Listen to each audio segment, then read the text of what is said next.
अहम पॉइंट है कि पाकिस्तान अब भी एफएटीएफ की ग्रे लिस्ट में बहुत ज्यादा इंटरनेशनल प्रेशर, टेरर इंफ्रास्ट्रक्चर जो है, जो टेरर की फैक्ट्री चलती है उसे लेकर, ये प्रेशर में लिया गया फैसला या ये सही दिशा में लिया गया सही फैसला? मुझे तो ये प्रेशर में लिया गया फैसला लग रहा है कि पाकिस्तान में इस वक्त जो लोग रह रहे हैं, चाहे वो 75% 80% जो है वो तालिबान माइंडसेट के लोग आपको नजर आएंगे। वो अच्छे खासे आपको दिखेगा, पढ़े लिखे भी हैं, डिग्री भी उनके पास और सूट बूट में भी नजर आएंगे, लेकिन जो माइंडसेट है वो आपको एक तालिबानी माइंडसेट दिखेगा। इसलिए मुझे ये लगता है कि ये प्रेशर में लिया गया फैसला है, मगर जैसे भी लिया है अच्छा किया है इन्होंने, और इनको यही कुछ करना चाहिए तो बहुत पहले कर देना चाहिए था। तो कोर्ट का फैसला है, इस वक्त जो इंटरनेशनल प्रेशर है ये उसका असर है कोर्ट पर भी, क्योंकि इस वक्त जो बड़ी खबर अपने दर्शकों को दे रहे हैं, मैं एक बार फिर से आरज़ू बता देती हूँ अपने दर्शकों को, हाफिज सईद को 31 साल की जेल की सजा, और अभी जैसे आरज़ू कह रही थी कि इसे स्ट्रिक्टली इंप्लीमेंट किया जाए, घर को जेल दिखाने की कोशिश ना की जाए।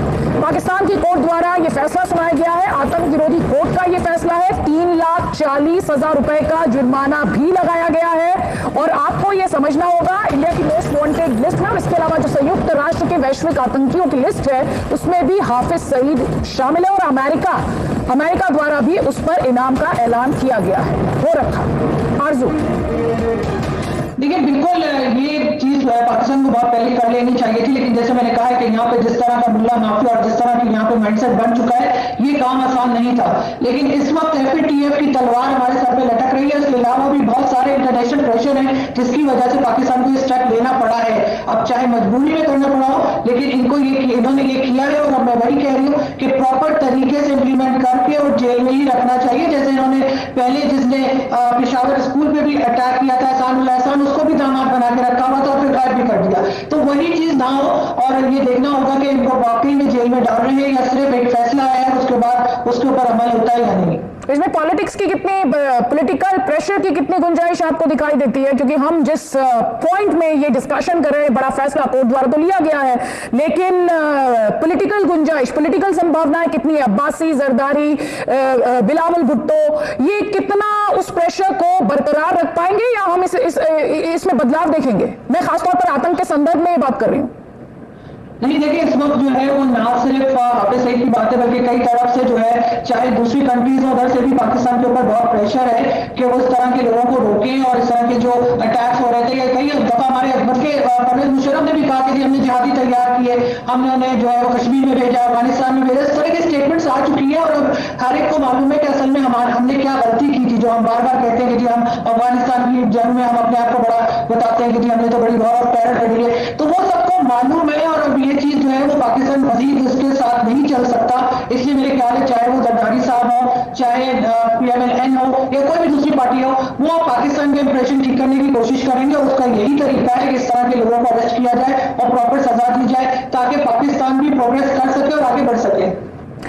एजाज सैयद, यहाँ पर हाफिज सईद तो सिर्फ एक नाम है, ज़कीर रहमान लखवी, मसूद अजहर, सैयद सलाउद्दीन, ये कहाँ रहते हैं? दुनिया में किसी से छिपा नहीं। आरज़ू ने भी एक वर्ड यूज किया कि इस इंप्रेशन को ठीक किया जाए। ये सिर्फ इंप्रेशन ठीक करने की कवायद है, या जो इस वक्त इंटरनेशनल प्रेशर है एफएटीएफ की ग्रे लिस्ट में पाकिस्तान, जिस पर ब्लैक लिस्ट होने का खतरा भी, उस प्रेशर में आकर उठाया गया कदम? पहली बात तो ये याद रखिए कि पाकिस्तान की कोई भी पॉलिटिकल पार्टी, जो मेन स्ट्रीम की पॉलिटिकल पार्टी है, जिसका पाकिस्तान मुस्लिम लीग नून हो गई, पाकिस्तान पीपल्स पार्टी हो गई, अवामी नेशनल पार्टी हो गई, MQM होगी, कोई भी मेन स्ट्रीम पार्टी, मेन वाली पार्टी, इवन पाकिस्तान तहरीक इंसाफ, वो जो टेररिज्म है उसके हामी नहीं है। और इसकी एविडेंस ये है कि जब रिसेंटली TTP जो पाकिस्तान में टेररिज्म करती थी, उसके साथ नेगोशिएशन की बात हुई, जब ये मामला पार्लियामेंट में पहुंचा कि हम उसके साथ एक ट्रूस कर लें, पीस ट्रूस कर लें, तो तमाम पॉलिटिकल पार्टीज ने उसको रिजेक्ट कर दिया। तो पाकिस्तान में जो टेररिज्म के हवाले से जो इलेक्टेड पॉलिटिशियंस हैं, दे आर वेरी क्लियर, वो नहीं चाहते कि ये टेररिज्म हो। आपने हाफिज सईद का नाम लिया, हाफिज सईद और उनकी जमात के खिलाफ पाकिस्तान की एक इलेक्टेड जो जमात है, पाकिस्तान पीपल्स पार्टी, उनके दौर में इनके खिलाफ एक्शन हुआ, फिर नवाज शरीफ साहब के दौर में उनके खिलाफ मजीद कार्रवाई हुई, और अभी इमरान खान साहब के दौर में इनके खिलाफ सजाएं हुई। इंटरनेशनल प्रेशर भी है, इसमें कोई डाउट नहीं है कि इंटरनेशनल प्रेशर नहीं है, लेकिन पाकिस्तान ने भी सीखा है with the passage of time कि ये जो एलिमेंट्स हैं ये एलिमेंट्स खुद पाकिस्तान के लिए ठीक नहीं है। तो ये जो हाफिज सईद साहब हैं, मैं खुद इनको कवर करता रहा हूं, उनकी जमात को कवर करता रहा हूं। इनकी जमात को डिसमेंटल किया गया है और वो इनकी जमात को लेकिन किया गया है।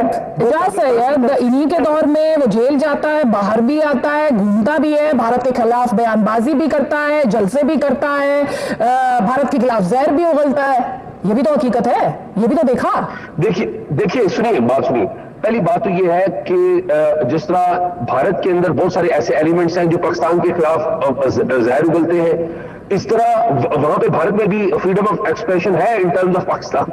तो पाकिस्तान में भी इन टर्म्स ऑफ भारत ऐसे एलिमेंट्स हैं जो बात करते हैं, उनको कोई रोक नहीं है। आप फ्रीडम ऑफ एक्सप्रेशन को टेरर से मिक्स कर रहे हैं। फ्रीडम ऑफ एक्सप्रेशन को आप टेरर से मिक्सअप कर रहे हैं। फ्रीडम ऑफ टेररिज्म नहीं है, टेररिज्म के लिए ग्राउंड नहीं है, टेररिज्म के लिए इंफ्रास्ट्रक्चर नहीं है, टेररिज्म के लिए सपोर्ट नहीं है।